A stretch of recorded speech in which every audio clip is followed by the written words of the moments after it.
Hey, what's going on? So today, unscripted, we're just going to go over some tips to help improve your guitar playing. These won't necessarily be anything to do with skills or theory, but tips that I think are often overlooked.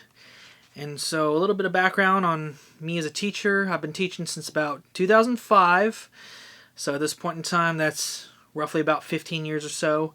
And I've seen students of all ages and skill levels and backgrounds having the prowess and the know-how on the guitar as a teacher is obviously important. But with your students, starting with a solid foundation, I think, is crucial. And so that's what these tips are going to be going over, is starting with a solid foundation. So, tip number 1 is self-discipline and building good habits.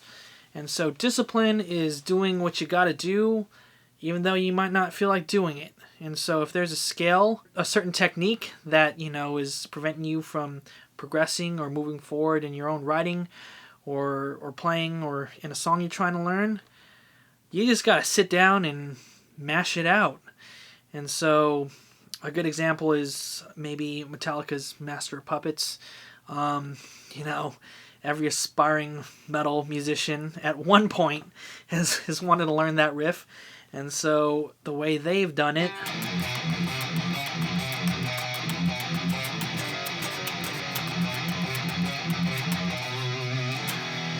that riff is downpicked, and the verse riff is also downpicked. It's crazy. And so, if that's giving you a hard time, just take it slow. Take it at your own pace. You'll get there eventually.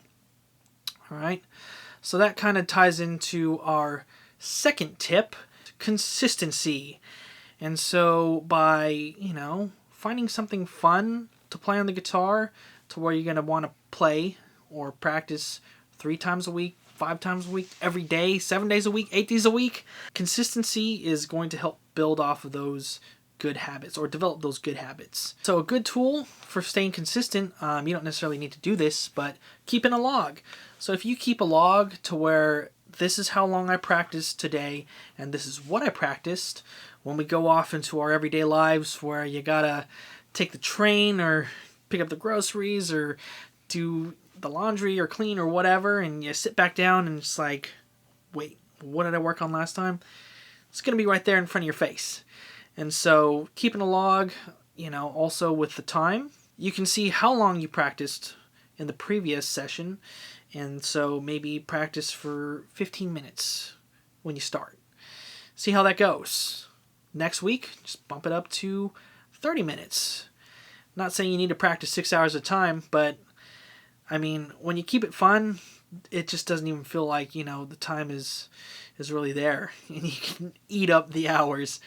So that builds into our next tip, which is the right workspace and environment.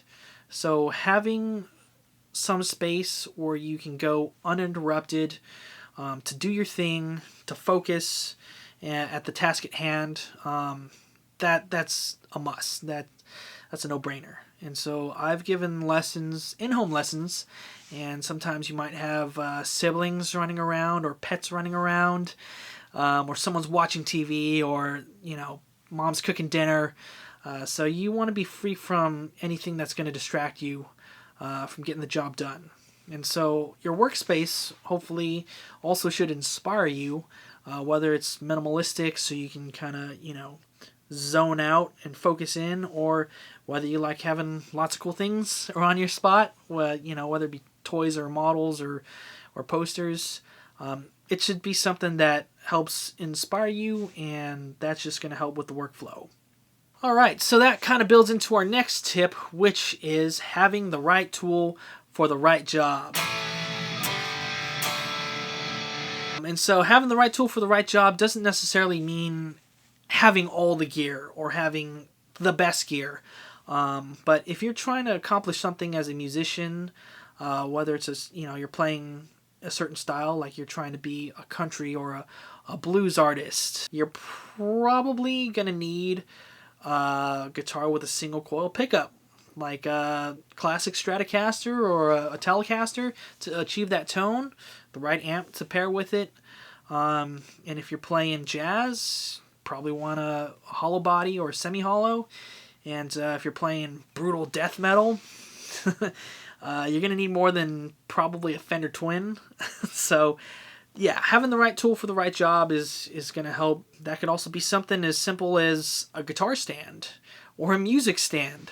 So when I was growing up, learning guitar back at my parents' bedroom, I learned off of books and magazines, which is, it's pretty funny to say nowadays, if you can even, I guess, think that far back. But yeah, this was like almost pre-YouTube days, and I loved Guitar World magazine. So I didn't have all the tools starting out. No one does. But I would take those and I'd plop the magazine down in my lap, try to keep those pages open, or from the magazine from slipping out or closing on itself. But, you know, kind of looping back to tip one, I had the discipline or the drive, and so you couldn't stop me from learning what I wanted to learn. And so whether it's hunched over and you're trying to squint at a bunch of small tabs and stuff out of a magazine, or whether you're just deep diving into YouTube and absorbing all the cool, you know, guitar licks out there in the world. Right tool for the right job. Alright, and so today's last tip is going to be about resourcefulness. Both literally and figuratively. And so being resourceful is going out and getting a job so you physically have the resources to get the gear you need, or the guitar you want, or that studio time. That's literally getting the resources. And then there's just being resourceful, which is you gotta go out to shows and network, rub elbows with the right people, build your scene and your community. And so if you want something, whether it's a certain technique or anything in life, you gotta go out and get it and do it. And so being resourceful and being able to work around different scenarios and situations or obstacles ties directly to whatever instrument you might be trying to master. And so those are my 5 tips for this video. We're going to start with building a solid foundation, and going forward into future videos, we'll keep covering, you know, all the different shred licks and theory and whatnot. Hopefully you enjoyed, and if you found something that was useful, you know, comment below, or if you have a question or would like to see something covered in a future video, just comment or shoot me a message. Be sure to subscribe for more shred-tastic content, and yeah, let's get to work.